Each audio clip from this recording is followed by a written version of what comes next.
I just launched us live on Facebook. We'll get rolling here. We've got a great group so far. Let's get started. Sound good, Brian? Yeah. All right. So for those joining, and I think we got a lot of the same regular folks, but just remind you, I'm Patrick Berry. I'm the president and CEO of Fly Fishers International. Our mission is to preserve the legacy of fly fishing for all fish in all waters. We do that through conservation, education, and community. And of course, I have to add that if you've been enjoying our FFI Online series, and particularly Mr. O'Keefe here, who has graced us with 4 episodes, this is 3 of 4, it's made possible by members of Fly Fishers International. So if you like what you see, we would love to have you as a part of our organization and love your support. And just go to flyfishersinternational.org and hit the join button. That would be super. So hopefully most of you know Brian is a household name in fly fishing. Got started in 1976, and there isn't a whole lot I don't think Brian hasn't done in the sport of fly fishing, whether it's working in a shop or guiding or starting magazines or working for travel companies or taking outstanding photos for probably every fly fishing and outdoor periodical that was ever created since the time you got started. And now lives in the Idaho area, and would love to have you invite him to your local club to give one of his many presentations so that you can show him all the cool fish you have there, and you can help him pay the bills a little bit.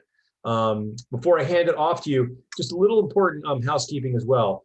So make sure that any questions you have, you run through the Q&A box, not the chat box. That can get neglected from time to time. And I will often wait until the very end to get to questions, simply because, as we found, including myself, Brian often answers a lot of questions along the way. And if I see one pop up that doesn't seem like it's a likely candidate to get answered, I may interject Brian. I hope you're okay with that.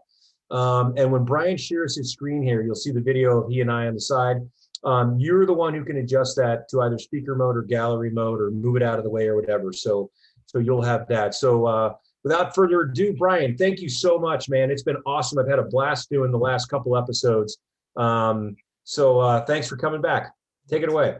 Well, thank you very much. I'll get my screen up here in just 2 seconds. Slideshow.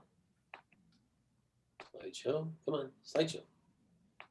2 seconds. If you hit your computer with a hammer really hard, it'll fix it. Yeah, there we go.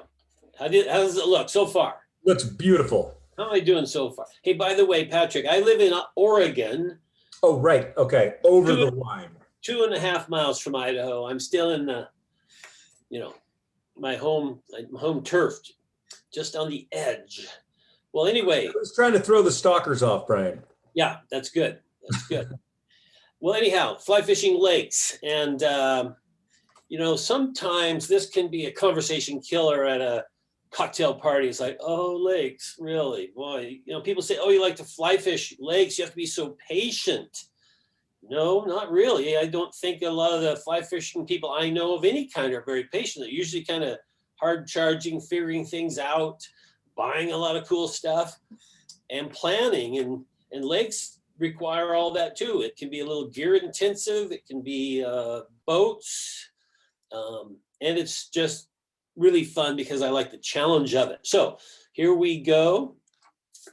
And that's why we fish lakes. It has big fish. It has lots of hatches. It has things going on. I'm not going to compare it to river fishing too much, except that in river fishing, you kind of look at a spot and go, that's pretty nice. It's got a big rock, an undercut bank. It's got good current. It's got some cover, got some shade. But lakes are sometimes big, open, featureless to a degree. And they take more science, I think, to figure out and get kind of dialed in. And besides that nice brown, rainbows in many lakes, especially out here where I live, can grow up to 1 inch a month, get really big. There's the big fish aspect that I really like, and a variety of species. So tonight we're going to kind of cover the main trout species, which would be rainbow, brown, and brook, but I'll also have some stuff about bass and pike. All good stuff. No matter where you live, you're going to have some of those fish within a mile or 2 of your house. And then look at the potential for international fishing. If you're in Iceland, wow, stop in and fish big brown trout with chironomids on light tippet, and then continue on to the geysers and the hot springs. Or in Chile, that fantastic lake fishing, browns, rainbows, and brook trout, where you match the beauty of the water and the fish with incredible scenery from the Andes.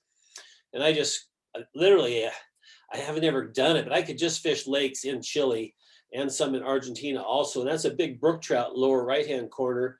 But that's the kind of scenery that you get down there that's mind-boggling. It's hard to fish dry flies because your eyes wander off your fly and you look around.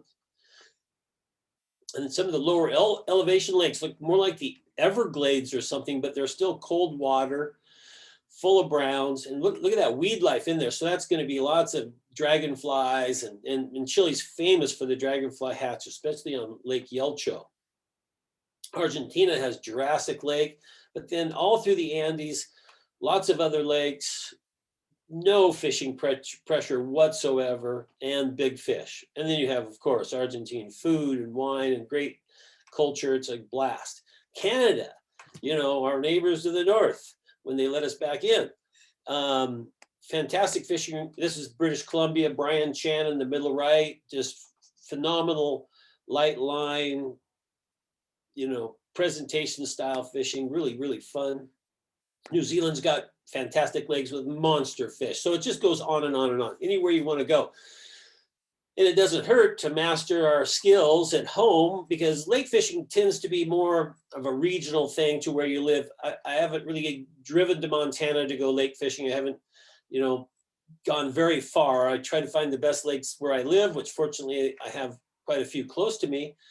But if you do get your skill level up, or you've experienced a lot of different techniques and situations, when you do go on a big trip and there is a lake handy, you have some experience to apply to that. And I also found on some trips to places like South America, but not Chile, Argentina, but to Brazil, fishing peacock bass and arapaima, the same lake techniques that you'd use in some of these Western lakes that I fish would apply there. It's more about understanding the level of your line, where your fly is, and sort of a sixth sense of line control and fly presentation.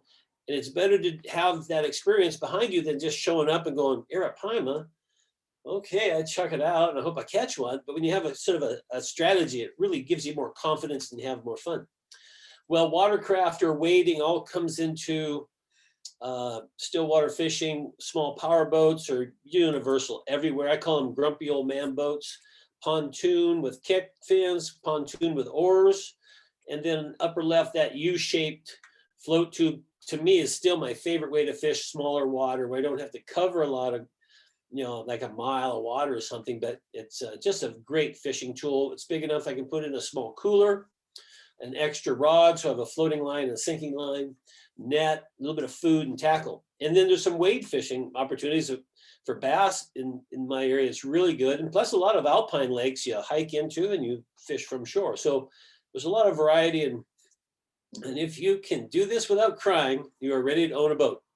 It's just a fact of life. It's a little bit of a hole in the water to put money into, but you can find really good little lake boats at garage sales and things like that. My opinion is the most important thing is the trailer, because when the trailer falls apart halfway in the middle of nowhere, you're stuck. Second most important thing is the motor. And the last thing is the boat. A boat's a boat. You can put plywood down and make it a fishing boat, but the trailer has to get you there. Well, here's a nice pontoon boat with oars, so you can fish with your flippers on and have little adjustments to where you want to cast and move. Or if the wind comes up or you want to go to another spot, you can get on the oars and they really move. You can cover a lot of water in a big boat like that, but it's still small enough it'll fit on anything from a Subaru on up. This is my skiff. It's a 16-foot hog island, and it's just all fishing area. It's all flat surfaces, rod storage. It's got a bow-mounted anchor. I use another one out the back, and it's a great boat. I don't know if you know much about these, but they're roto-molded like a big Yeti cooler. There's no rivet seams or anything. It's a resin, plasticky kind of boat, and it's just one piece. So there's no paint, no maintenance, and it's just a nice design. Now over, out here in the Northwest, a lot of people have drift boats, and these people have them set up for lakes. So they got trolling motors and gas motors, then anchor brackets out the back and the front on the second boat. And that's nice because 2 anchors hold your boat in an angle or a position to where you want to cast and or the wind and things like that. So 2 anchors are really nice, but just very nice to have a boat. It sort of expands your horizon. It's just fun to be on the water, out motoring around, seeing the sights. Long handled nets, and I always say more than one. Now that medium sized one's perfect for a pontoon boat, float tube, or even a canoe. And the 2 long handled nets are definitely lake boats. But I say 2 because if you're in a skiff like mine, 16 feet, person in the front catches the fish, and I used it last, it's like, hey, give me the net. And then I've got something going on, but okay, I have to pass the net, or just bring 2, or tell your buddies, your friend or spouse to get their own net, have one in the front, one in the back. I know that sounds weird, but it's kind of nice when you can concentrate on what you're doing. And then rubber nets, of course, this is sort of common sense now. Almost everybody I know has gotten rid of either their nylon nets, which were horrible, cotton knotted nets were horrible. The rubber nets are the best thing going as far as I'm concerned. They just support fish and treat them right. Line taming devices on windy days. Geez, just a laundry basket will work. This little flexible laundry, what do you call that, Patrick? That's a laundry hamper. How about that? All I know is that one of my buddies had a makeshift one time that was out of something like this, and one of the locals asked him why he was wearing a dishpan. Yeah, right. That would be a stripping basket. Yeah, these go on the ground. I put a Dutch oven lid in that green one, and that keeps it anchored down in my boat. But it's just so nice to be able to strip line into it, get it right back out. No messes, no tangles hanging up on stuff, etc. I use a wind drift sock quite a bit. Throw it over the side, hook it up to an oarlock, and then the boat will drift sideways real slow. And that way you can cover a lot of water, fish different lines at different depths, and kind of find the zone that you need to be in at that given point in time. Wow, tackle. Geez, where do we start? I kind of like the theory similar to like a professional bass fisherman who might have 6 rods rigged up. The reason is, why take all that time to take a reel off of a rod and run it through? I mean, time is of the essence. And so if you're a professional bass fisherman, you're going to go from a worm rod to a crankbait to a spinnerbait to a buzzbait, boom, boom, boom, boom, just that fast. And I kind of think that same way. You don't have to spend a ton of money, but you should probably have 3 rods minimum for being a serious lake fisherman. Your dry line rod, of course.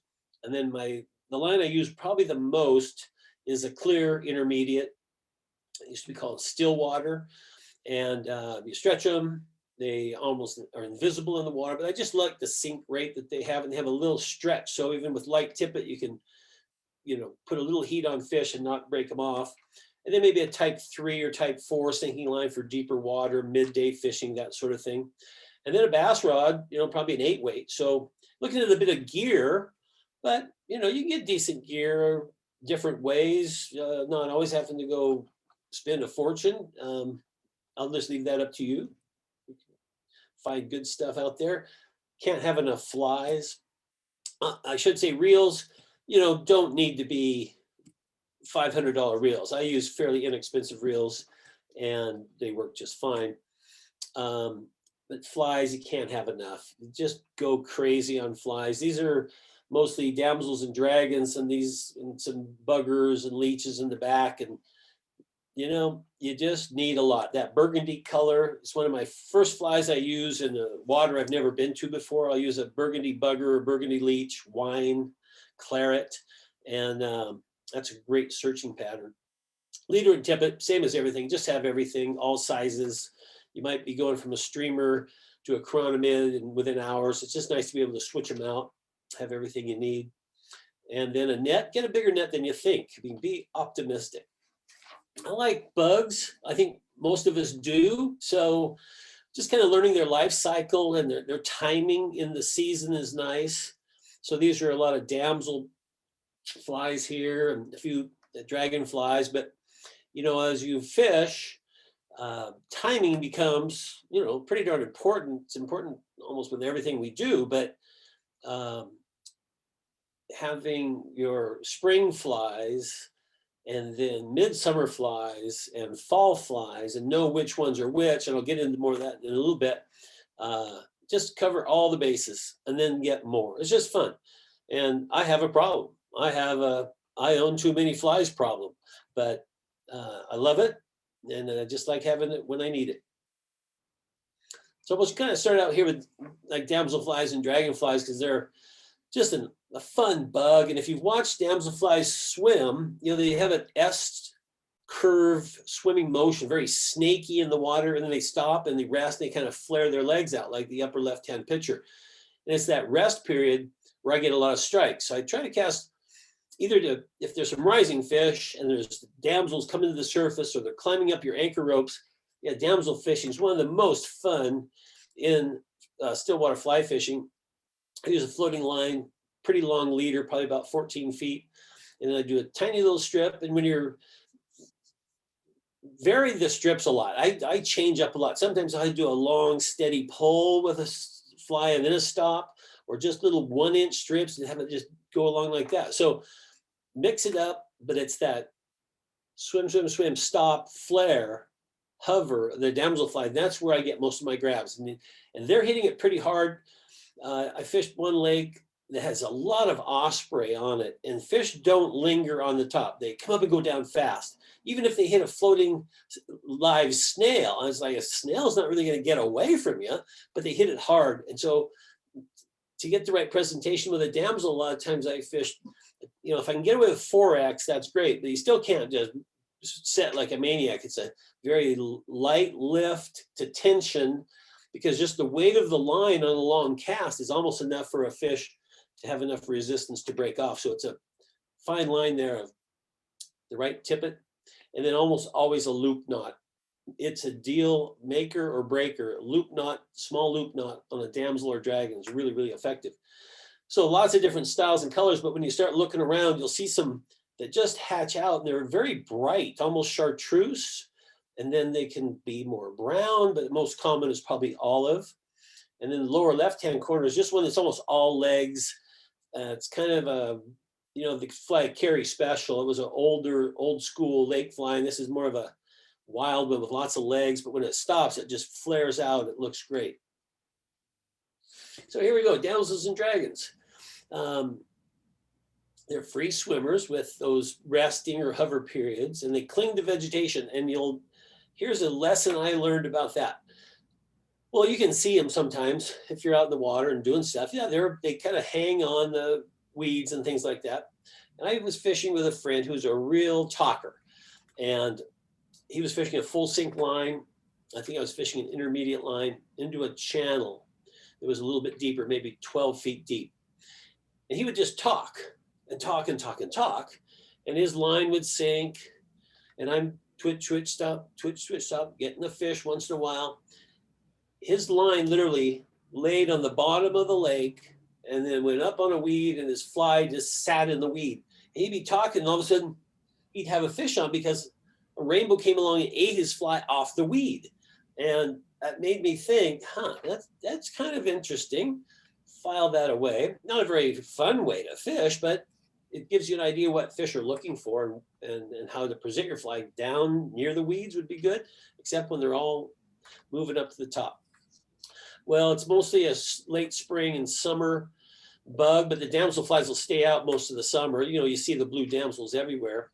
And the difference from just seeing one flit about it and when they stop, damselflies fold their wings like this, and dragonflies have to keep them out like an airplane. So here we go.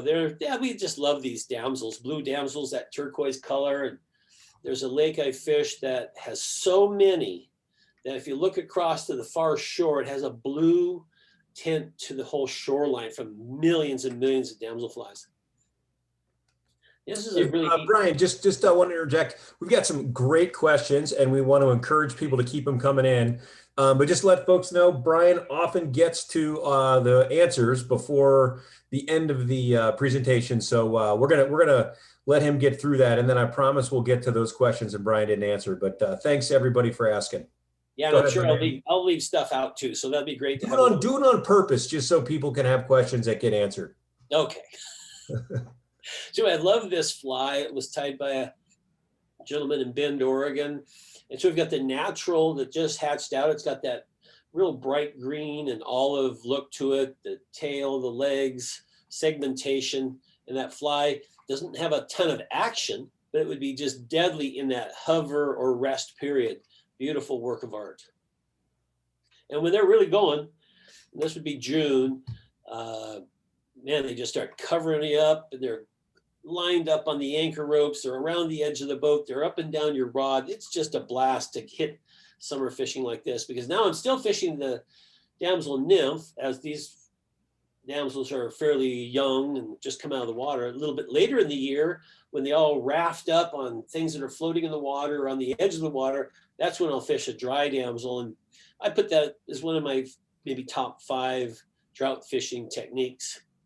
There's a big dry damsel right there. Okay, dragonfly nymphs. Well, I could make a contest out of this. So just think, where do you think they're from? Time's up. North America, no. They're not in North America. They're in South America. And it's probably the #1 trout bug in Chile. And this is husband to April Vokey, and he and I fished this lake. Charles is his name, Australian, great guy. And we fished this lake. We hiked into a public lake in Chile, hiked in for 20 minutes, and it was one after another, giant brown. And I'll use my mouse. You can see the dragonfly nymph right there. That's all we used. The lake was loaded, and they were all big fish. And after a day like that, we celebrated, Patrick style. So weedy lakes, even, shallow, 2 foot of water like this, it's going to be damsel and dragon country, reeds, rushes, always very good, cattails, that sort of thing. When a dragonfly hatches out, they oftentimes are quite clumsy, and they'll be half in and half out, and they'll flap their wings on the water. And if there's a bass around, it's a goner. Trout love that too. And so this is just great food. If you were taking this picture, you were there on the right day. This is a mass migration of dragonfly nymphs hitting the shore, hatching out, and it was a wild and crazy day. It was so good. And this is the stage after they've hatched out, but they really haven't pumped enough fluid through their wings to get them to work right. They're soft. They're almost like the dragon tail material in fly tying. They're fun. They're tame. They're not afraid of you. Very trusting. They're vulnerable. They can get eaten up by anything along the bank, but they hatch out in mass sometimes, and then they go through this change to be a winged adult, and they're trout food at all stages. So we go from the big T-bone steak of a dragonfly to the tiny little midges. And what midges lack in size, they make up in numbers. And if you've ever driven from Northern California up through Central Oregon, you go through Klamath Falls. And Klamath and Agency Lakes are these 2 giant lakes, shallow. And they have so many midges in there that along the highway, there's 5-gallon buckets of water for cleaning your windshield. And I was in Bend once at this place called the Taco Stand, and a guy pulled in, and his car antenna was just stacked up with squished midges.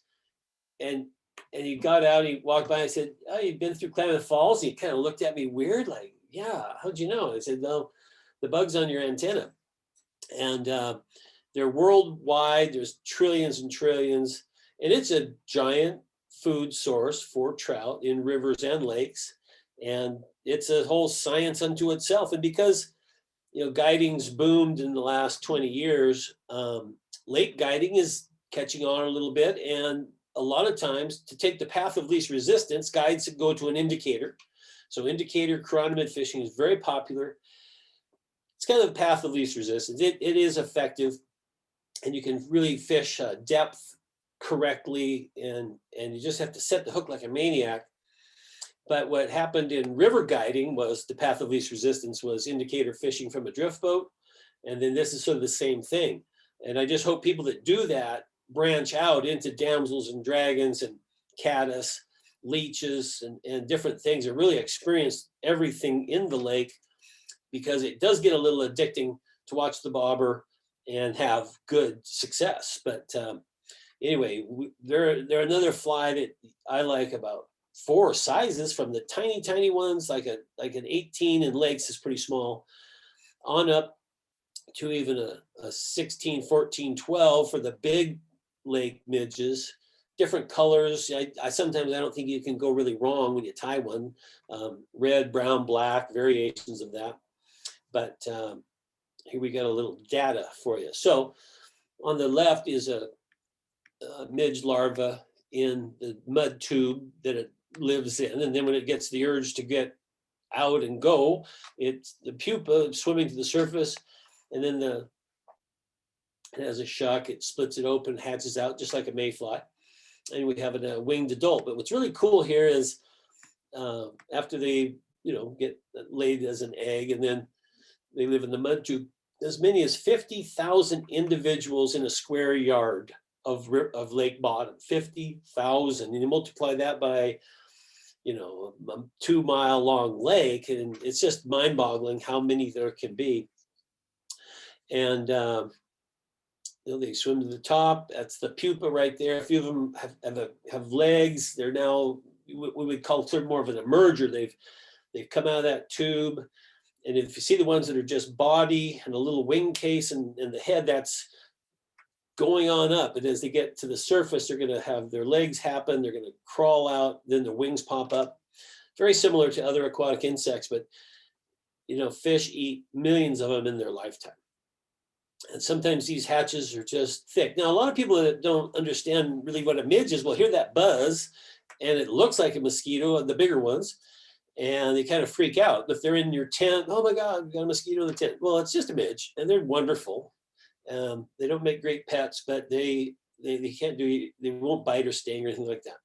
Millions. This is a tiny midge. It's probably a size 30, so wouldn't even think about fishing it, but it's there for a reason, I suppose. And then this is just what the trout see, the very prominent legs, light wing, and big, like fairly good thick body. Now we're going to move to Callibaetis, which is probably, as far as tradition goes in lake fishing, most people's favorite insect and technique, because the nymph fishing is really fun, and the dry fly fishing is, well, almost everyone's favorite thing if it happens, if you're there at the right time. So Callibaetis are a spring and summer insect, and there'll be more than one emergence or one generation in a season. The second or third generation, maybe a late June or a July or even an August hatch, tend to be a little bit smaller than the first hatch in the beginning of the year. So we have 14s and 16s being the most common. And a warm, cloudy day is always the best. Not too much wind, but a small breeze can really help the dry fly fishing. Hides your leader a little bit, makes your fly kind of ride. You can't eyeball it. On a normally medium pressured public water with good Callibaetis fishing, a lot of those fish by the second week of the hatch are coming up to your fly. No thanks. No thanks. And there's ways to catch those fish, but I'll show you in a second. But beautiful insect. Fly tier's dream. It's 18s in the nymph, 18s and 16s in the nymph, and 14s and 16s in the dries. You can see them. Fish love them, and they're just a blast. I usually use a 4-weight when I fish Callibaetis, and a long leader, again, probably 12, 14 feet.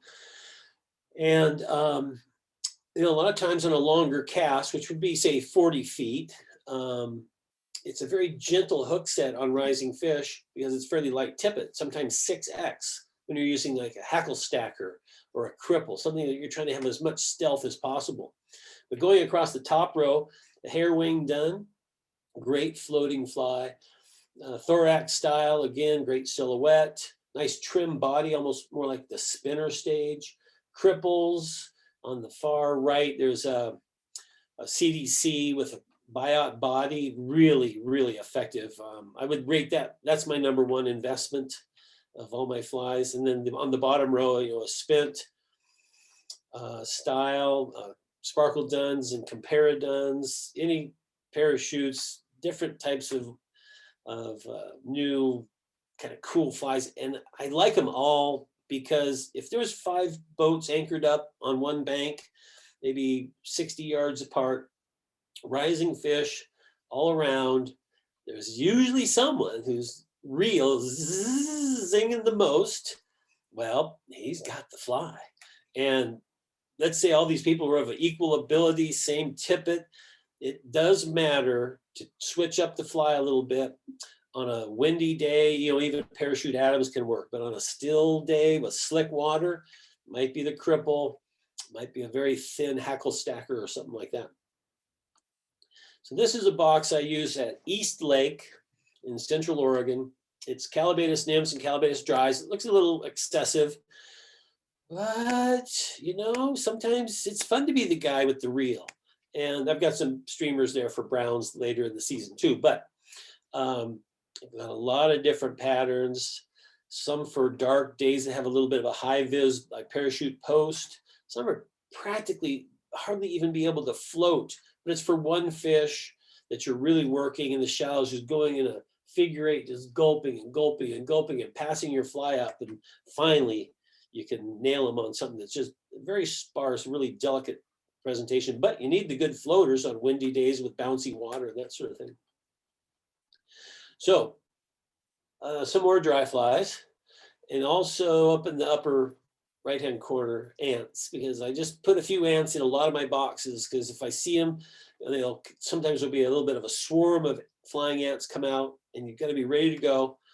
And ant fishing is, wow, so much fun on a lake. And we say in Oregon, they come out on the first 80-degree day. And I'm sure that's not exactly true, but it's just an idea that, yeah, that's getting to be the first days of, spring in Bend, Oregon lasts until June, and then it gets nice. So yeah, just have to be ready with the ants because it's so much fun.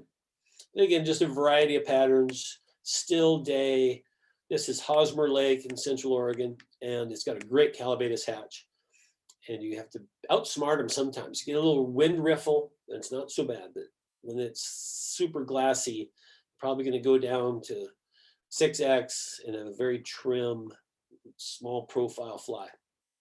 There's just a dun that hatched out, nice chunky body, mottled gray wings, long tail, a good little bit of food for a fish. Spent wing, adult, spinner. So that'd be more of your morning spinner fall, followed by an emergence of duns in the afternoon, and maybe even spinner fall later. Okay, one tip. If you want to collect bugs, and if you don't want to kill fish or do anything too radical, at some of the lakes in the Deschutes National Forest, they have a fish cleaning station, like they do all over the country. And if you don't mind doing a little dumpster diving, there's usually a garbage can in there with a big plastic bag, and you can pull out a couple stomachs. That might be a rainbow, a brown, a kokanee. People can keep a few fish. And then I cut them open, and during the Callibaetis hatch in late May and June, they'll have 200 nymphs in their stomach. And when you put them down for a silhouette shot like this, you'll notice that besides the fact that they're a little crumpled up or bent because they've been eaten, but they are identical to each other. They're twins and twins. They're the exact same length, girth, coloration, etc., etc. The person with the reel that's always going zzz has the right fly when fishing nymphs. It's a little more leeway sometimes than dry fly fishing, but as you can see, you do need a couple just microscopically different sizes to cover to get the hot fly that has the exact profile.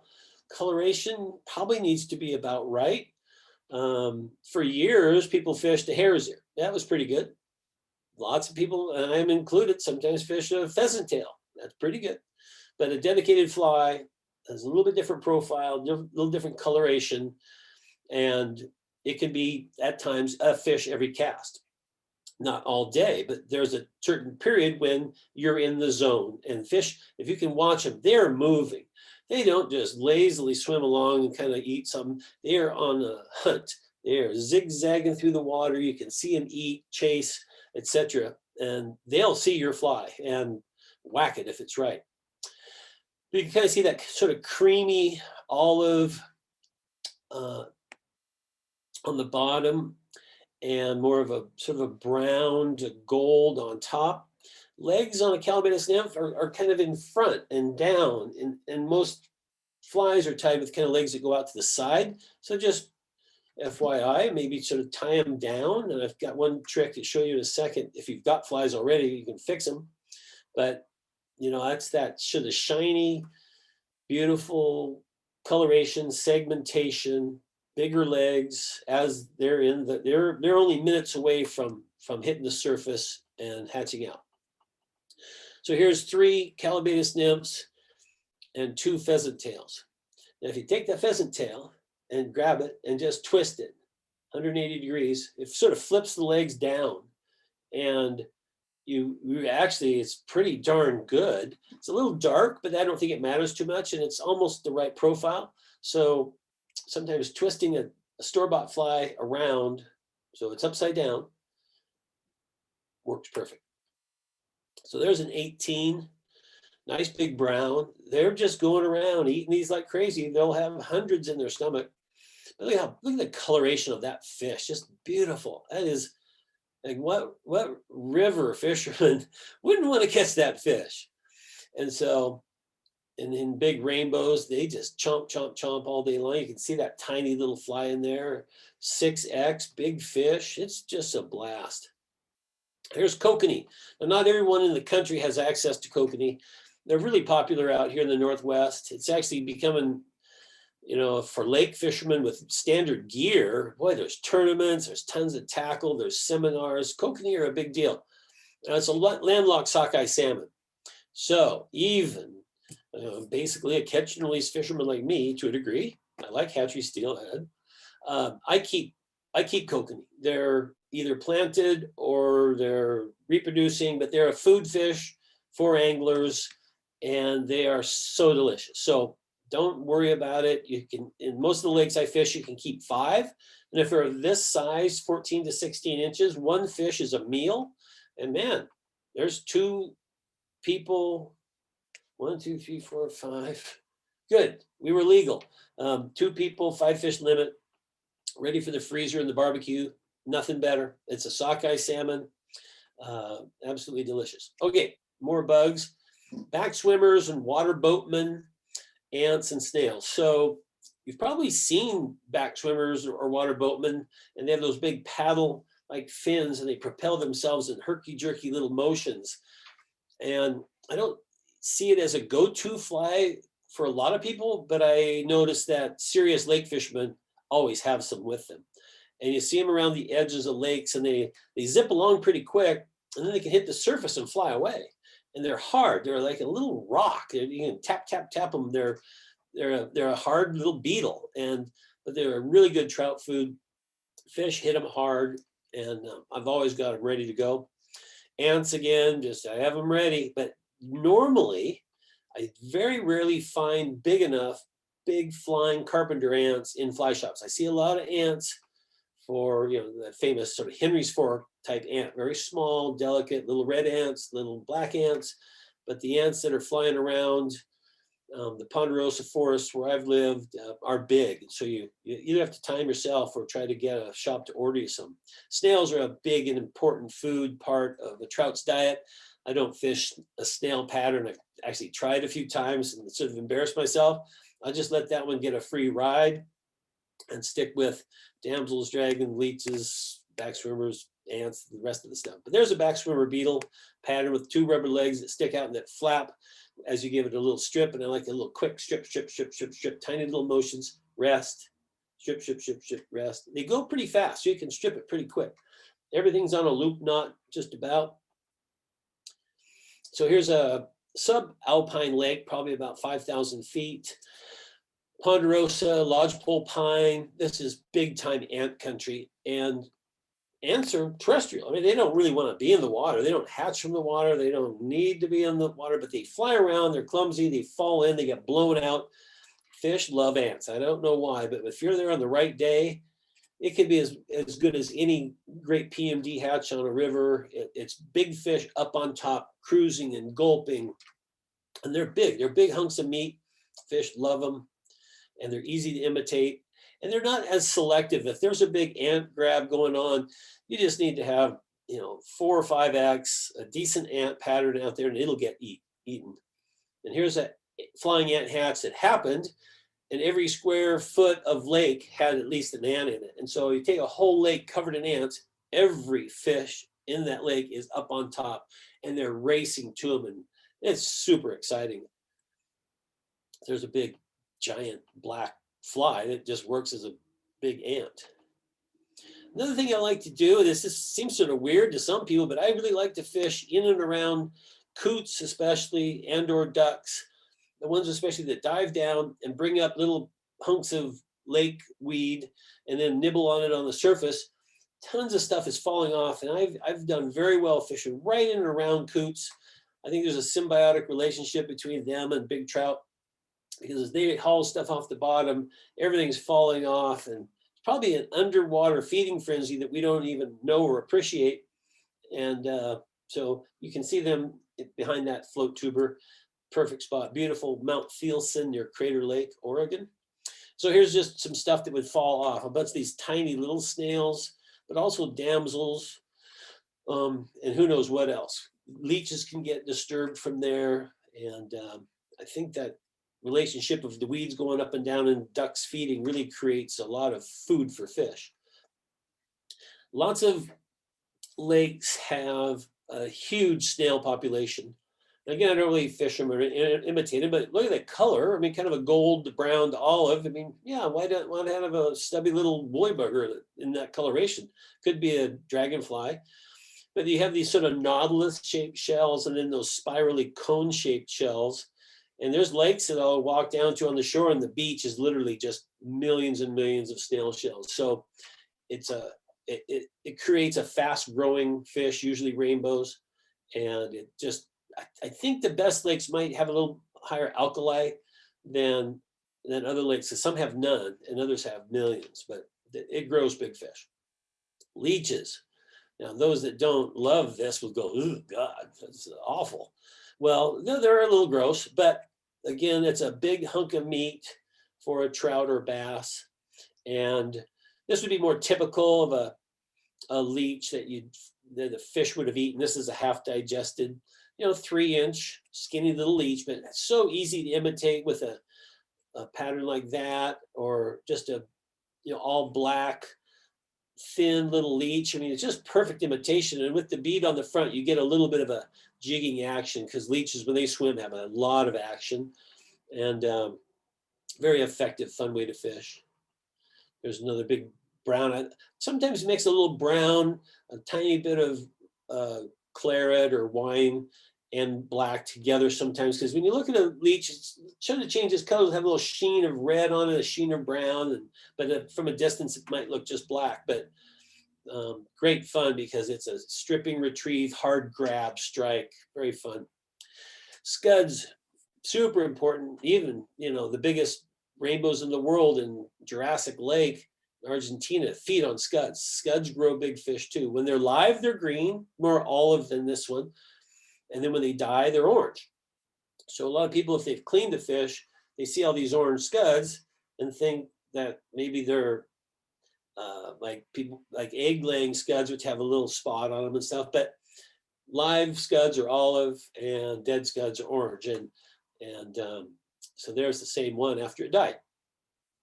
And I don't feel too bad about it. You see the big eye, armor plated, just a nice hunk of meat, just like a miniature shrimp. So grows big fish.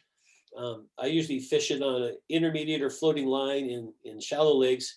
And again, it has a kicking kind of crawfish motion, and it makes little jerky, little pulsing movements. So it's strip, strip, strip, strip, rest, strip, strip, strip, set, fish on. That'd be a typical store-bought scud. And then caddis. Caddis can be in a blizzard snowstorm hatch, where they're all over you, you're all over the boat, and literally they almost make it impossible to see across the lake.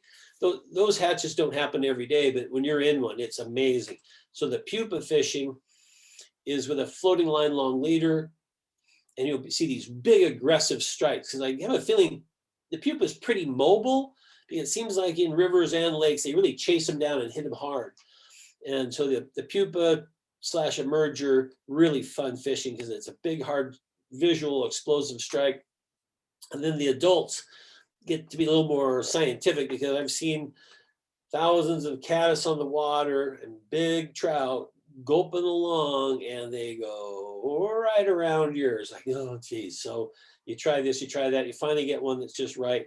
So it's very fun, challenging fishing.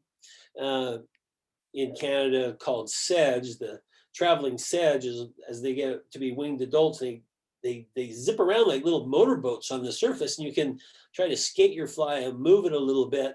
And that's also really exciting, getting big, strong hits like that. But caddis are fun. Usually they have long antennas as a pupa, and a couple of different sizes and colors, and you're covered, but it's still at least a dozen flies. If you have 3 sizes and 3 colors, there's quite a few flies right there. So, but it doesn't hurt to have it covered, from all white on up to black, everything in between, olives and browns. Brown and tan would be my most favorite. So some lakes are deep, some are shallow. It's the thing about deep lakes, though, is they all have shallow areas. So even on this lake, you can see a drop off about 20 or 30 feet offshore. And when things are happening like a Callibaetis hatch, there'll be fish rising all over. But where the wind's blowing can determine where the fish are going to be feeding. If it's blowing, say, from the right to left, there's going to be more Callibaetis stacking up in the shallow water, and you'll see fish in there, cruising, rising. It's super exciting. Off the drop off is probably another excellent area to look for fish with a nymph. So shallow, meaning about 2 feet to 12 feet deep for Callibaetis dries, and the deeper water for the nymphs. But always look for weed beds. That's just a general for almost all kinds of freshwater fishing, bass or trout. In those weed beds, scuds, damsels, dragons, and leeches, but everything else too. But a weed bed combined with a Callibaetis hatch is great. And then if things are sort of slow and I'm not sure exactly what's going on, I will sometimes just wind drift, or in a float tube, I call it kick and twitch. I'll put out almost my entire intermediate line, or 3/4 of a type 3 line, and Callibaetis nymph, any kind of little buggers, damsel buggers, small leeches, and I just search, and I just kick, twitch, kick, twitch, kick, twitch, stop, let it sink a little farther, try to get a zone. Maybe I'm going to fish at 6 feet for a while, then I might drop down to 10. I think it's quite important to be in that zone. And here's a quick story of how this kind of bounced around in my brain. This is East Lake. So I've mentioned it a couple times, and it's a deep lake, 160 feet deep, but it's got great shoals and flats and rocky ledges. It's got everything. It's also got a lot of campgrounds. It's pretty popular, and there's the same guys and families. And when I say guys, I mean men and women, and everyone's out there doing their thing. Well, at the campfire, everybody's, having a burger and a beer and talking about stuff. And someone will say, geez, wasn't it unbelievable at 9 o'clock this morning, like from 9 to 10 or 10:30, man, those fish were really on. So I'm thinking, okay, that's cool. And then someone says, yeah, I know. And then they were going nuts at about 11 to 2. And then someone says, yeah, but man, they were unbelievable at 3 o'clock today. Well, you might have someone fishing a chironomid at 10 feet deep, and he was in the zone for an hour and a half. The fish were in that zone. That's where it was happening. And they don't just go take a nap. I mean, fish are going to feed. So someone else might be fishing a dry fly. And so he was in the zone at 11 for the Callibaetis hatch. Someone might have been fishing streamers or leeches super deep for, summertime and fishing for big fish. So maybe at 3 o'clock in the afternoon, that zone was really good for that area. So I don't think there's going to be a couple hours of the day that are the best, but there's always a couple hours of the day that are the best at something, either a nymph, either a dry, indicator, chironomid fishing. So you're going to to me, searching isn't just, well, I don't know what to do. I'm actually trying to find a depth where the zone is at that time. So I might kick real slow and have lots of stops and fish 15 or 20 feet deep. But I'm covering water and experimenting with flies and lines, collecting information and observations. And it's very effective too. But I wouldn't want to do it all day long. I'd rather fish a particular bug for a particular reason, a particular style. But sometimes it takes that searching to narrow down, what the fish are up to. I hope that made sense. Anyhow, so the chironomids, most lakes, just figure out a good spot in that 6 to 15 foot depth. It doesn't mean your fly has to be down 15 feet, but when you talk about 50,000, midges per square yard of bottom, once they start coming off, the fish are going to be roaming around and working up the water column until they get to the surface. So, but I fished them 10 feet deep. I try to think if my rod's 9 feet and I want to be able to land them, I can't have it too long. Otherwise, you never get them up to the boat. But it's fun to experiment that way. Sometimes you can have multiple chironomids on and fish 2 different zones at the same time. And always be ready for caddis and ants, and then change lines and cover water. Goes back to the first part of having several rods rigged up. If you're in a boat, super easy to have 3 rods rigged up. If you're in a float tube, maybe 2. But at least with a sinking line, you just let it sink a little longer if you want to get deeper. This is the thing I love. It's a little handheld depth finder, and I've yet to see one in a fly shop. I've got 2. I bought one, I think, at a Cabela's, and maybe I got one online from Walmart, but they're super handy and really accurate. So when you're in a float tube, you can have it in your zippered pocket and just point it down and click it, and 17 feet, 25 feet, 9 feet makes a big difference in how long you're going to let your line sit, and just finding that right zone. So a $40 item, but it's just a miracle. And then there's always lakes with maps and general information. It's online, it's in printed form, it's from your state Fish and Wildlife Department. But this just is really interesting. I'm going back to East Lake, so it's a very shallow area to the east, a long tapering beach type situation. Really good early in the morning. Fish are in there shallow. If you see the rises, they just start rising right up by shore, and then the sun comes up, they've moved out just a little bit, and then most of those risers are out 50 yards offshore by 9 in the morning. But there's some deep areas where it really, this is an old volcano, so it just goes, and you can see these deep areas there. That might be a good place to kind of do that kick and twitch search with a super deep, fast sinking line and streamer or leech, and try to find some of the big browns in there. And big is big. And then these intermediate areas that are 10 and 12 feet deep, great for Callibaetis. So having that information is just nice. And you can figure out where your boat launches are, campgrounds, and that sort of thing. Shallow lakes are super fun because it's pretty visual. There's not as much mystery as lakes that have some real deep water, but you still have to be ready for a lot of different things. I primarily fish these lakes, which might have a maximum depth of say 20 feet, but a lot of the fishing water will be 5 to 9, 10 feet deep. So a lot of floating line fishing, 3X, 4X, 5X, depending on your flies and size of fish. But again, it's going to have the same old stuff. You're going to have the chironomids. If it's a reservoir, you're going to try to find the old channel. And I'll just tell you why these channels are so important in reservoirs. And it hit me over the head with a hammer. I mean, I always thought, well, channels are the old river channel. It's still going to be there. It's probably way fish like to get around. But I was fishing a big reservoir in Oregon, not very deep, and I was anchored up, and I noticed, is that a big rainbow? And it looked like a huge rainbow, and looked like it was dead on the bottom, but not like awful old. Looked pretty new. And I was just curious. Nobody was around. I took my shirt, my pants, dove in, And it was a warm day, so the surface water was really pleasant. It was actually felt great. Then I dove down, and it wasn't too deep. It was probably 9 or 10 feet deep. And it was all nice warm water. And then I reached down to grab the fish, and from here down was ice cold. Like, wow, there is just a line of really warm on top, pretty warm all through, and then icy cold on the bottom. I went, wow, that's interesting. So I grabbed the fish, I got it up, and I looked at it, and probably just was overstressed from someone caught it, or, and they use a lot of power bait there, so who knows. But it was a big fish. It was probably a 5-pounder. And then we went back to fishing, but I was so impressed with that cold, like 18 or 20 inches on the bottom of the lake.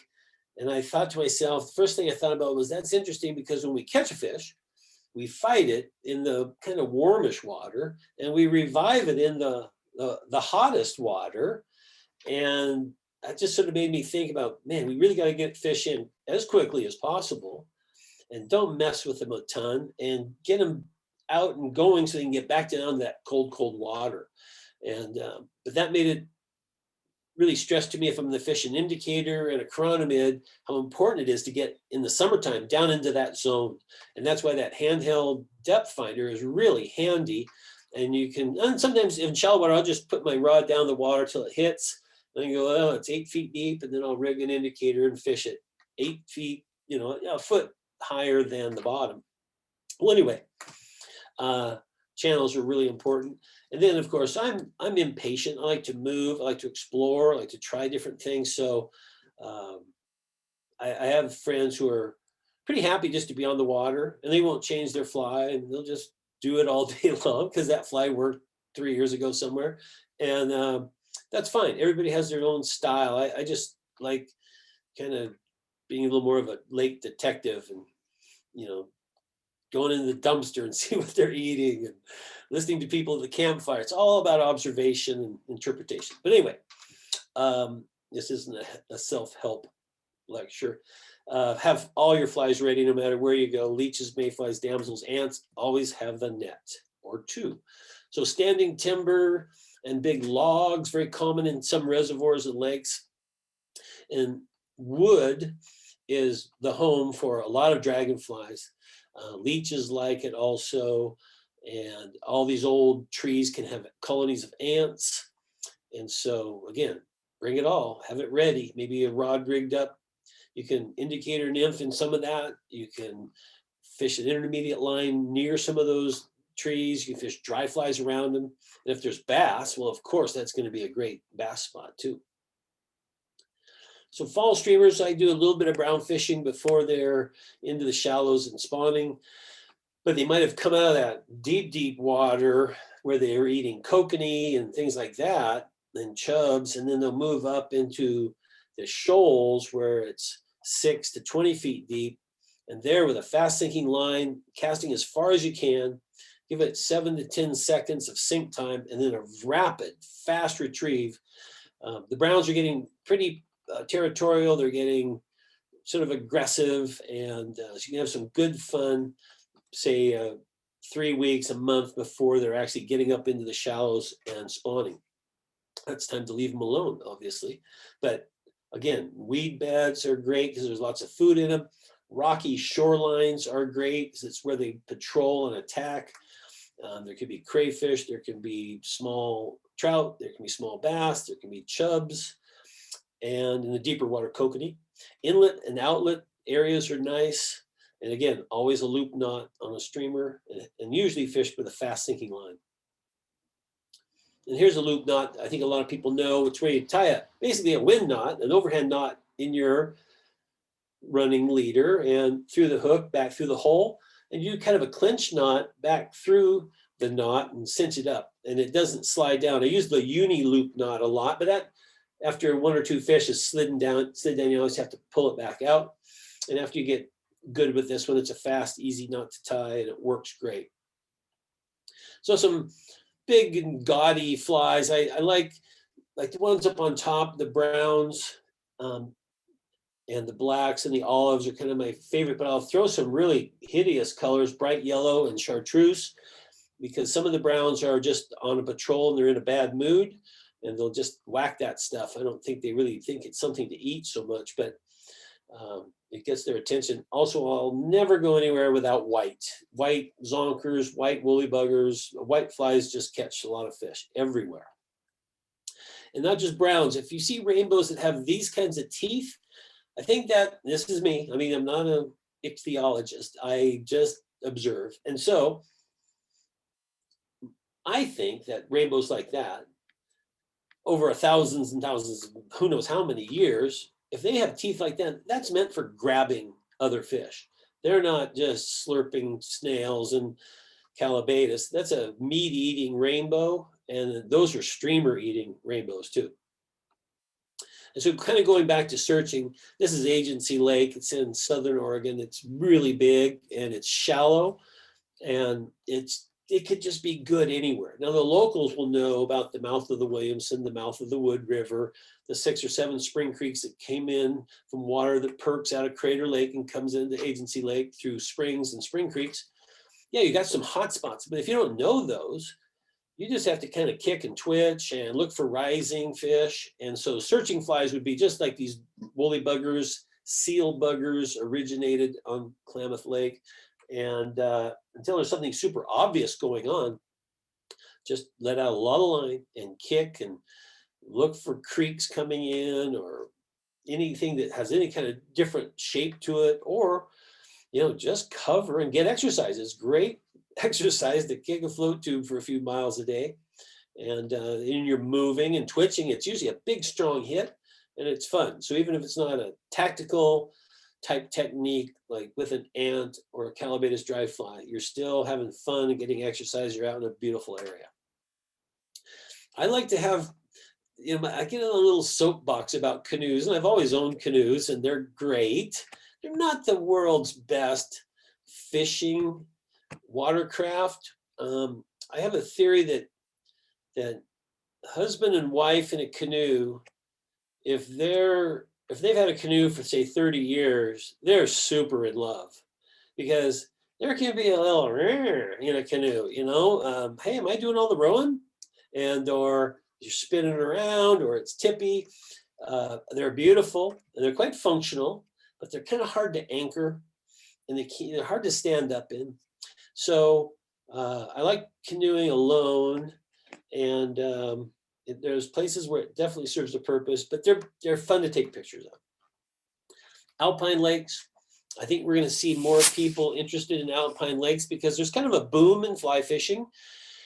And so some of our favorite, you know, more accessible rivers and lakes are going to be more crowded. And I think some of the more experienced anglers are going to start backpacking or day hiking or driving to some lakes up in the mountains just to sort of get away from people. And so what I like about some alpine lakes is, like, this is Sparks Lake, and you can drive right to it. But it has, well, in this part of Oregon, these lava flows came up and they rumbled across the ground. When they crossed a creek, they would make a dam and they would make a lake in the meadows. And so several lakes like this, Davis Lake being probably the best well known. But if you get there in the fall, when water is sort of low, you can see these real noticeable pockets or little channels, not, you know, like the old stream channel. And those dark blue places, that's where all the fish are. And if you know where those spots are, you can just fish almost any fly through it, any nymph, any little woolly bugger, any little leech. You can chironomid fish it. And those deep spots are really, really good. Your goal in a lake like this is to get a 15-inch brook trout. And, or geez, you know, the 8 to 12 and 13-inch brook trout are great. So it's scenery, it's good fresh air, it's getting away from people and having good fun fishing. But looking for the deep spots in some of these lakes are critical. And again, pontoon, canoe, rowboat if you can drive close or right to it. Bank fishing from the shore is very, very common in alpine lakes. Look for rising fish, inlets and outlets, and big rocks and logs. Logs are always really good. So this is, you know, still a little bit of snow on the ground, but it's probably June. And it's very simple fishing. These are unpressured waters. The fish are on the grab, and it's basically a 4-weight or 5-weight 4X and 5X. But smaller flies, small buggers, meaning an inch and a quarter, small leeches, the same, miscellaneous nymphs, pheasant tails, hares, ears, really common, ordinary nymphs, nothing too scientific. Chironomids are great, and dry flies. The dry fly could be an Adams and a Humpy, flies we don't use as much anymore because there's new, cooler flies, but we've all got a couple boxes of those. Clothing for weather changes, and mosquito repellent. And a lot of information from your state Fish and Wildlife Department, a lot of information online, guidebooks, and yeah, it's pretty neat. I love Alpine lakes. It's a big brook trout. And then as I get higher and higher, you see the bottom line there, oh, I have a typo. It's higher elevation and equals smaller chironomid pupils. So when I get up into just an ice out situation, I'm going to be using an 18 quite a bit and lighter tippet. I'll indicator fish if there's channels and things like that. But higher elevations, smaller the flies, and generally you have higher scenery, fewer people.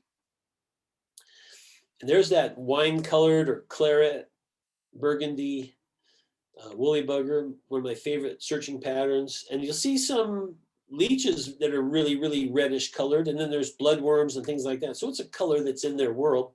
You don't have to take a lot to, that's actually more flies than you would need to most alpine lakes. One box would probably be enough.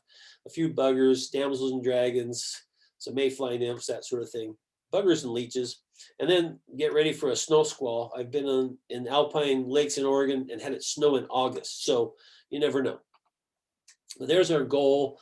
And Patrick, you're an East Coast guy. This is just sort of your everyday sort of thing, but I just love brook trout, and if you can find some big chunky ones, that's even better. It's a little depressing that the brook trout fishing seems to be better out on the West Coast than where they're native on the Northeast. That is terrible. Yeah. But getting there is half the battle, kind of fun sometimes. Getting to a trailhead and hiking in. And you'll see these float tubes in some of these pictures. I put the pointy side over my head like a hat and strap the fins on and fill the pockets up with stuff. And it probably weighs, I don't know, 18 to 20 pounds. But if it's only a mile or less, it's no big deal. And I'd say 90% of the people, which isn't very many people total that fish that lake, all fish it from the shore. And it does have a little deep center where the big fish are. And big fish in that lake, and it's only probably 8 acres, but there's some 18 to 20 inch rainbows. Now up above timberline, and we're getting into the 7,500 foot level, and in Colorado, might be a little bit higher, but it's a little more of a barren landscape. But this is July. There's still a big snowbank. It's a great way to beat the heat. And lakes like this oftentimes will overpopulate. They don't have enough predation, and there's not enough people fishing them. And I've even gotten little email blasts from our fish and game department that said we'd appreciate it if people would harvest fish in some of these places because they were getting into mature spawning trout was 7 inches long. So it's okay to keep a couple of fish for breakfast, because in my opinion, camping with a big cast iron skillet, couple eggs, couple trout, it's living large. Low angling pressure, and it's that camping fishing combination. Great for families, groups of friends, that sort of thing. But so high alpine lakes in the summer, it's just a really fun experience. And then desert lakes. Now, you probably don't have desert lakes, Patrick, but as soon as you get to the center of the country and west, from Colorado west, it's very common to have reservoirs that save water for the irrigators and or natural lakes. And they really grow big fish. They grow fish fast, mostly rainbows and bass. But so early season, best for trout because they do get algae, they do get weedy in the summer, and the spring fishing with the cold water is very, very good. Hot fish, run into your backing, and generally pretty good weather. So it's tube, boat, or walk, and watch out for snakes. And this is a little slice of heaven. You got your sagebrush, big reservoir in the middle of nowhere, dirt roads for 15 miles, not many people, and really fun fishing. And this would be a reservoir if there's 2 or 3 good winters, which we hardly ever get anymore, but it'll fill way up, have great water quality, but slowly, due to irrigation needs, the lake's lower. So if you can go in the fall, you can see a lot of the channels and rock outcroppings and things you'll not see in the spring, but it's nice to have that reference to know some places to go. But there's always rising fish. And again, I fish around ducks and coots on lakes like that a lot. And if I'm just going to fish like the first time of the year, I'll put on a leech like that. Again, brown, olive, and a little red. And that's just deadly. Private reservoirs for big ranches is sometimes you can ask permission. Well, no, you can always ask permission. Sometimes you'll get permission to fish some of these. And there was a period of time from Montana, Idaho, Washington, Oregon, Idaho, Utah, Colorado of private landowners putting Kamloops rainbows in their lakes. And my God, they grew so fast. They're high jumping, great fish. So if you ever got permission to fish some of these private reservoirs, wow, they were unbelievable. Now here's an interesting shot because a lot of those desert lakes are kind of murky. They're not crystal clear like an alpine lake or some reservoirs. These have a gray to slightly green coloration to them, lots of stuff in the water, plant life and bugs. And here's just a little 11-incher, but it's just a good example of how that kind of that grayish water is in some of these desert lakes. Doesn't affect the fish at all. They tend to just eat and grow big. And this is a 12-incher, but look at the beer belly on the thing. I mean, he's going to be a big fish and in just a few years. Some lakes with the bluegill get huge in these lakes, and they're fun. They're just a blast. In that kind of grayish green water, they'll lose a lot of their real pretty coloration that you'll see on bluegill or red-eared sunfish, pumpkin seed, all those that have great coloration and great markings. But in these desert lakes, they get kind of plain. And I think that's just sort of their camouflage to blend in like that sort of silty water. But they're big and they'll eat a big woolly bugger. It's a great fish. Now, here's a desert lake, middle of nowhere. It's not super pretty. It's okay. It's not bad, but there's not a big mountain or a waterfall or anything there. But what it has is no people. And you probably will have more this year, I suppose, because trailer sales, camper sales, RV sales are up. There'll be more people out and about, but still some of these little lakes, 20 miles of dirt road. I've fished this lake a lot and been the only boat on the lake all day. So they're out there, they exist. And then there's famous lakes, Henry's Lake and lakes around Yellowstone and places like that, Oregon, Idaho. Everybody has some lakes and they're pretty famous, but they're famous for a reason, good fishing. But it's also nice to know these little gems in the middle of nowhere where you won't see anybody. So bass, it's not a 4-letter word. I love bass fishing. And some bass lakes, even in the Northwest, get less pressure than the trout lakes. So here's an example. We got a grumpy old man boat upper left, pontoon with oars and wade fishing. So you just sort of have to do what works best. Generally speaking, if you have a pontoon or a boat, you can always wade. But if you don't, you always have to wade. So it's nice having a boat. And it's a great investment, especially with kids and stuff, because everybody likes to go boating. But an 8-weight rod is a good bass rod. Floating lines most of the time. And heavy leader, because there's a lot of cover of either lily pads or different things they get tangled in. So stout leader tippet and different selection or size of poppers and specialty sinking flies. And then if you've watched bass fishing on TV or you bass fish or you know bass fisher, they always use the word structure. And it's true. Bass like something to hide around, trees, big rocks. They'll get onto gravel and sand in the spawning season. But then it's back to where there's protection. They love shade. They love early morning and early evening. But a tree like that would be a great spot to start. And then just wide open, shallow water, 3 feet for a mile. It's a place to fish a long cast, floating line with a popper or a diver, and just cover a lot of water because there's nothing there that's that outstanding as a fish attractant. It's just all pretty good. So it's about being efficient, making long casts, pop, pop, rest, give it a couple seconds, pop, pop, rest, and just keep efficiently covering water. You'll you'll get a big blow up. Some specialty flies that imitate, say, bluegill and perch, crayfish, leeches. Bass flies are great because there's a little bit of artistic license in them with the rubber legs and colored eyeballs, and just they're neat, they're fun. So here's a selection of just a nice size, bigger. This is 7 and 8 weight rod poppers. They make a lot of noise. Some of them are from rainy flies, some are umpqua, some are locals that I buy at the fly fishing shows. And but every one of those is weedless to a degree. Some have the loop of 20-pound mono around the hook so it can slide over things and not get hooked up.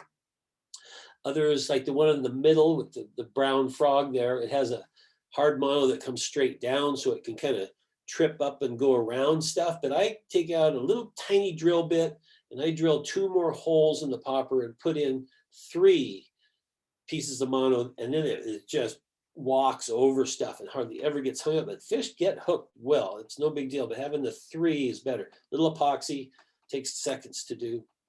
Subsurface specialty flies, rabbit strip,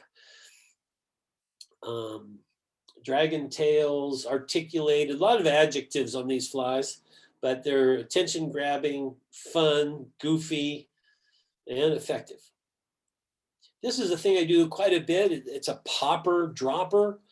And a lot of times bass, even in reeds and around lily pads and stuff, they're not like a lot of fish that prefer the bottom. A lot of times bass will suspend halfway down, 1/4 of the way down, 3/4 of the way down, but they don't always just hover on the bottom like other fish that we think of. So I use that popper dropper to suspend in a zone that I think is effective, and it can be up to 6-8 feet deep. But if you get a strike that deep, you've got to yank on your rod so hard to get the tension down to the fly to hook a bass.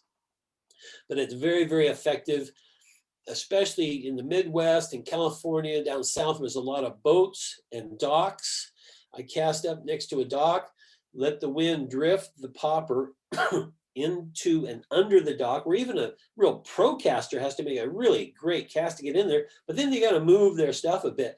Whereas popper dropper slides in there and just bounces on the waves. We see bouncing on the waves, and that just drives bass. Even hard to catch bass will eventually say, "Get out of my face," and then boom, they're on. And so popper dropper, very effective boats and docks. Brian, just in case you don't answer this, how long a lead are you running between the popper and the dropper? Well, Bass. Probably average is about 4 feet, and then up to 10 feet. Like these rock walls, this is the Boundary Water Canoe Wilderness area. And these rock walls were great for suspended bass, but they could be down at 12 or 15 feet. So it's almost impossible to really enjoy casting a big popper and a leech or something with that much leader. But it can be effective. But at 8 feet, it's doable. 10 feet's okay. But after that, it gets kind of hard to cast. But it just depends on the bottom and stuff. So around docks, sometimes it's only about 3 feet down. Sure. And this is a kind of a hybrid fly that I like to tie. It's basically black and brown marabou body, just surrounding the hook with that, tie it down, and then another more brown or brown red mix of just marabou made into dubbing, spin it, wrap it on there around some eyeballs. And so this is my hybrid. Maybe it's a dragonfly, maybe it's a leech, I don't know, but bass love it, so do trout. In fact, it's one of my favorite little small streamers for trout. But nice big popper. So you can give it a big tug once in a while, make a big pop. And this is an attractor. And fish will, if you watch bass sometimes just go over there and just stare at stuff. Bluegill do the same things. Their little fins are working out like that. They just stare. And then finally, there's just a little movement. Drives them nuts. They can't stand it. They have to eat it. So that's a really good fly. You can also use an actual balanced leech designed to fish horizontal in the water, leader straight up, deadly, deadly.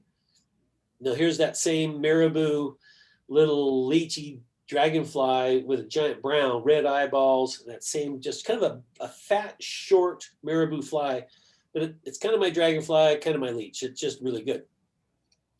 Wow, here's structure times 10, a flooded forest basically. And so obviously fishing a popper in here would be a good way to not get hung up and probably catch some fish, but it's middle of the day, the popper bite's gone. So you could do popper dropper around these sticks and stuff, or some specialty subsurface flies that have the hook that rides up. So all these new jig hooks and kind of the old keel style hook, but they've been sort of popular with this jig hook style. I'm trying to think of the right word. But anyway, you got the dragon tail with black and purple rubber legs. You got kind of a crayfish pattern with the twister tail. Purple, black, and crayfish colors are great unless you're trying to imitate bait fish, shiners or dace or something like that. But there's a suspended bass. He's not down at the bottom. He wants to be up near the top because there could be some red-winged blackbirds hopping around, and there could be damsels and dragons falling off. He's in where he wants to be, but that would be a fish that's ready for a popper. And again, canoe area wilderness in Minnesota, popper bugging in those small lilies, just a blast. So a weedless fly, that's the something frog, crazy frog, something anyway from Umpqua. And then these are the more of a traditional worm hook for bass fishermen that would put a worm on there and then bury the hook in the plastic rubber worm, and it's weedless, but tied this style, basically you can slide that over all kinds of rocks and sticks and never get hung up. Early morning and evenings, just great for bass. And big bass are fun, and you know, it's a lot of visual fishing, especially these are both kind of poppers. You know, wade fishing for bass is truly one of the best ways to fly fish for anything. And waders or pants. Now the guys who go out in shorts get out and they'll have blood running down their legs from leech bites. So try to avoid that. Otherwise, Polaroid glasses, hat, low key, not a lot of stress.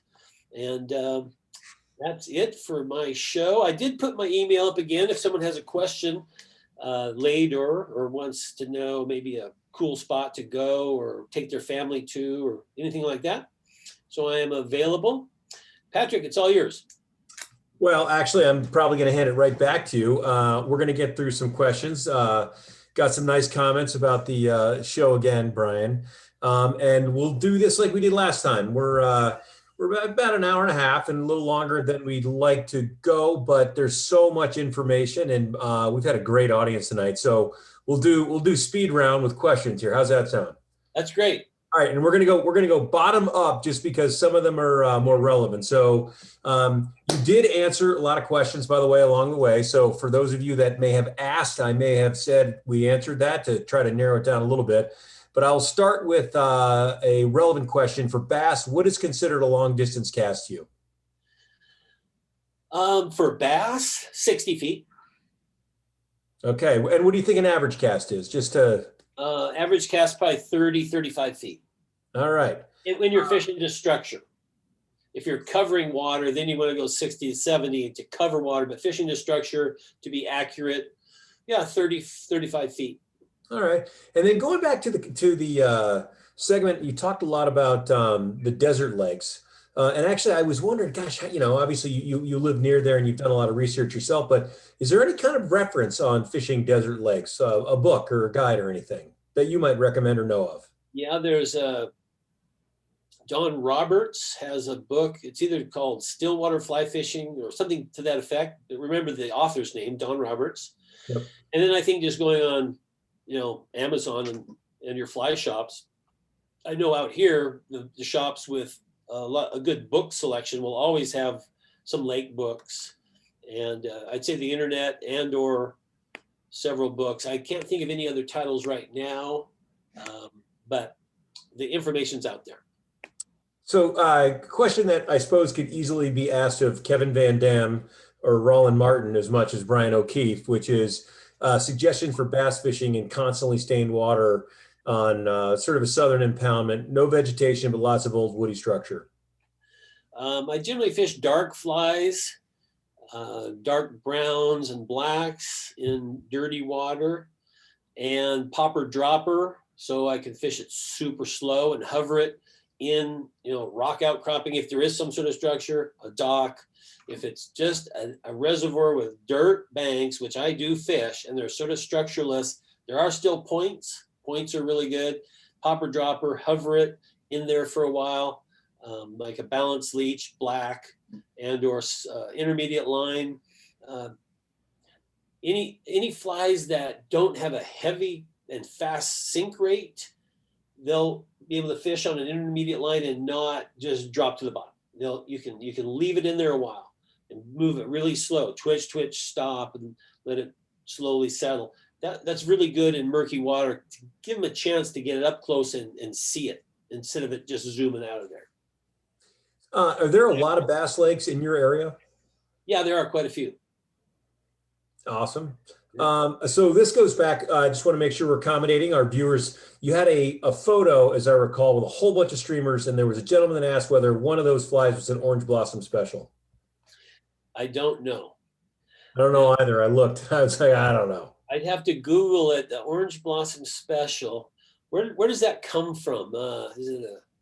Is it southern? Well, I mean, I don't know. How's that? Sounds like a daiquiri. Yeah. Well, orange blossom special is an old sort of bluegrass fiddle banjo tune. Yeah, right. So Appellation. there you go. By the way, we did get a comment from a fella, Dean Keister, said Stillwater Presentations by Denny Rickards is a must read for stillwater trout fishing. So there you go. Oh, there you go. Denny has a good book. Yep. Yep. So good question from Gary Green, man. He asked lots of questions, but he's allowed to. Asked, when you find a really good zone, do you think it helps to anchor, or do you like the idea of sort of drifting and twitching? No, I prefer to anchor up 2 anchors or be as stationary as possible and float tube. I think it's just more rewarding to find that zone and then repetitively have it pay off. Now, it's not going to last all day. It might only last for 20 minutes, might last for 3 fish, might last for 6 fish. Yep. But I like to know that I found the spot. I got it dialed in with the right line, right fly, right everything. And you can kind of pat yourself on the back after that, as opposed to maybe drifting out of it and you go from hot to cold, because sometimes it's a zone. It's very small. So could be a spring, could be one big rock on the bottom, something like that. So important question, because it's from one of the FFI faithful, Jim Moss asks, what's your favorite time to fish East Lake? Late May, all of June. And I'm there with a lot of other people too. And you'll see fly shops up there, the Fly Fishers Place in Sisters, Fly and Field and Bend, the Hook in Sun River. You'll be around some great anglers, really good guides. And so there's probably a bit of that, geez, I hope I don't get skunked in front of all these guys. So it's just kind of a nice, kind of a little bit of, puts you more on point, like, got to do this right. Don't want to look bad. So late May and June, but sometimes Callibaetis will keep coming off later into the summer. But then, there's great fishing with chironomids, there's balanced leeches, and when it had the tui chub, which they try to eradicate, it's a little gold and brown chub like this, but sometimes they get up to about 7 inches. Well, then the streamer fishing for big fish was really good, and that was all season long. So yeah, I like the more scientific fishing, and that would be Callibaetis #1. Gotcha. All right. I may have lost my place a little. I may miss a question or two, so forgive me. But what do you do when the wind kicks up? Well, if it's real windy, I'd probably leave. And if it's just a moderate to light wind, kind of same thing. I may not have as good a dry fly fishing as possible, but I'll go to the intermediate line or fast sinking line and explore around, fish the deeper water, fish off big rocks. It can be a little rough at times, so it wouldn't be float tubable. Sometimes pontoons are even a little bit uncomfortable, but in a boat, you can anchor up into the wind or wind drift if it's not too windy. And I still keep fishing unless it's really cold and super nasty. I'm assuming, so this is my question, You'll check the weather before making a big long junket someplace. And if it looks like it's going to blow like stink, just kind of find something else to do. Maybe get to the honey-do list, mow the lawn, something else. Yeah, that's why gardening and lawns and all that's great. Yeah, the wind is the Terminator. Yeah, it can be bad. You But it did. will blow in a lot of ants sometimes. And so if it dies, it can get red hot. Yeah, I think there's a sort of critical mass question where a little bit of wind may be okay and may help a little bit, but too much of it is misery. Yeah. Um, so you did talk about using a depth finder, and I hadn't really thought about this as a alternate question. Do you actually use a fish finder? No, I don't, but some people do. I keep things really simple. I don't want too much help. I'd rather kind of get it from experience. But depth, I think, is really important. And even if you don't have a depth finder, I've put marks on my anchor rope. I didn't mention also I normally switch out anchor ropes to black or dark green, but the like white rope anchor, if you've ever swam around boats anchored, you can see that white line, and those rainbows will feed 90 feet from you constantly. And so I go to a dark anchor rope and or have a way to mark it. I usually mark it about 15 feet because if it's 10, you can tell it's 10. And if it's 20, you can tell it's 20. So that's kind of a poor man's depth finder. That's a great idea. You fish for smallmouth and largemouth in the same way?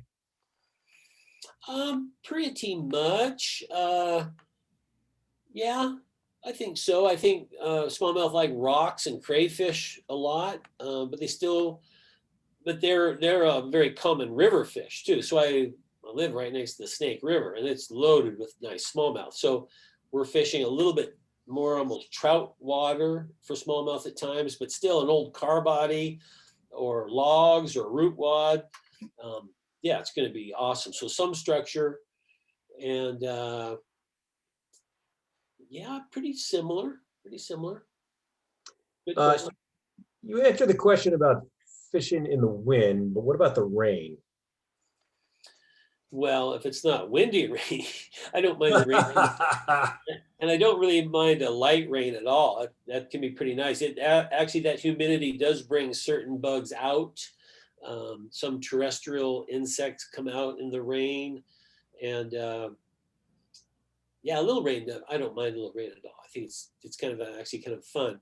And so, but not wind and rain. Then, not so much. I mean, I can tell you one thing. I can handle any kind of weather except really bad wind, snow, rain, even hot days. The wind is just especially think about guiding days, right? Trying to row your dudes down the river and the wind is just a nightmare. Yeah. I'll take the rain. I'll tell you what, let's just do a couple more questions here. I don't want to keep you too long because we've got another episode and we want to make sure we wrap up. So just pick a few here. You've talked a lot about the different kinds of colors, but and especially when you got into the Callibaetis nymphs and you're talking about the variations, but in general, how important do you think the color is in lake fishing for flies? Um, Depends where you're at, I suppose. well, yeah, and let's break it down into just a little bit of more categories. So let's talk about aquatic insects and that, your caddis, your mayflies, that sort of thing. I think to answer that safely, I'd say you're better off as close as you can be to the natural, they're drab.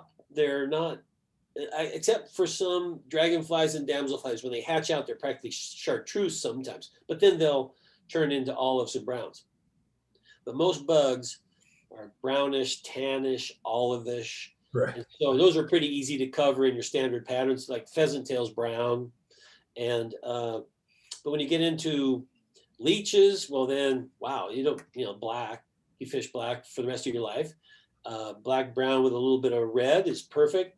And in streamers, sometimes a gaudy loud color like really, really orange or chartreuse can be seen a mile. They'll whack it. But generally speaking, I'd more match the hatch. So even my streamers will be brown, gold, olive, or quite white and shiny, depending on the bait fish available.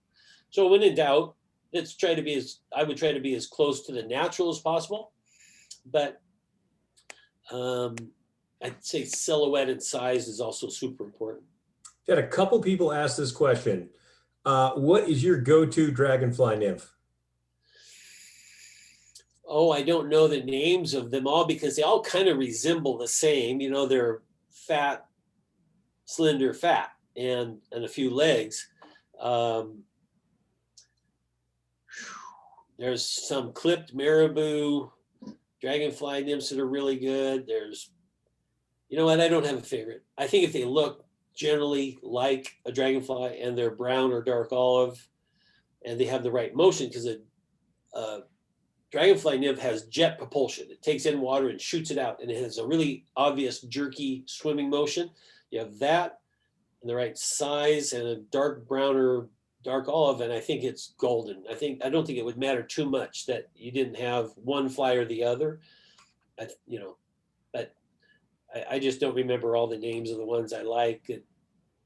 I go into the Umpqua catalog and look at solitude flies and look at rainy flies and look at them all, look at Orvis. Oh, there would be some I like more than others because some are a little bit too far-fetched, have too many adjectives on them. But if it's a bump and a bump and brown with legs, it's going to catch fish. Awesome. We did have, I'll tell you what, I'll finish with this one comment, which I thought was pretty funny, that you and I look like Steve Martin and Dan Aykroyd actually putting on a lake fishing. And I can't really argue with that. I got to be honest. That was a good one. Very observant. Yeah. So I got to give huge credit for that. So I don't want to keep everybody and you. So why don't we wrap it up? Huge thanks, Brian. I'll tell you what, before we let you go, why don't you tell us about your fourth and final installment for FFI Online? The title is going to be roughly Western Big Trout. And so in my opinion, one of the best worldwide fishing experience is still the American fly fishing road trip. So this will be, the typical states: Wyoming, Idaho, Montana, Oregon, some Colorado. And I'm not going to give away top secret stuff, but I'm going to talk about places where you can go have unbelievable, great guided fishing and have a chance at 4 to 6 pound fish. And some places you just go and camp, just fish. And so it'll be almost all river fishing, the 3 seasons, tackle technique, big fish. And it's still, in my opinion, for the dollar, one of the best fishing trips in the world. As an example, I went from Oregon on a 10-day road trip in Montana a couple years ago with 2 other friends, Ford F-150, my raft. We camped the whole time. So gas, food, licenses, and ice. And it was under $300 per person for 10 days. I'm gonna appreciate this one. When I was 21 years old, I drove from the East Coast in a 1975 Dodge truck with one window didn't go up, the other didn't go down, and the entire exhaust system was held together with clamps, beer cans, and coat hangers, and lived in the truck for a while and just trout bummed. Went and fished every river I'd ever read about and traded flies for beer, and ran out of money in Wyoming, and Jeff Courier gave me a job to save me from myself. So that's why he and I are still friends to this day. Oh, that's great. That'll be a good one. I'll appreciate it. And maybe I have some stories to share as well. So huge thanks. Again, I'm Patrick Berry, President and CEO of Fly Fishers International. I want to thank all the members that make this FFI Online episodes possible. And especially to you, Brian, for bringing all of the entertainment and information our way. So we will see you next time, my friend. And Patrick, I've got all the questions here. If anyone wants to just leave it open, I can go through it here and type my answer if you want. Yep. It'll take me 20 minutes, but unless you're going to shut it down. I kind of have to shut it down, my man. But here's the thing: is that that's really kind of you. I actually had another Zoom at 9:30 my time that we blew past. So hey, it's all good. But here's the thing: is that one reason we have folks put the anything in the Q&A box is because we get a record of that I can pull a report and who sent the question in, and we don't get it from the chat. Gotcha. Okay, well, it's been a pleasure as usual. Thank you for doing what you do, and for everybody that hung in there with us. Have a Awesome. good- Thanks, man. Yeah, you bet.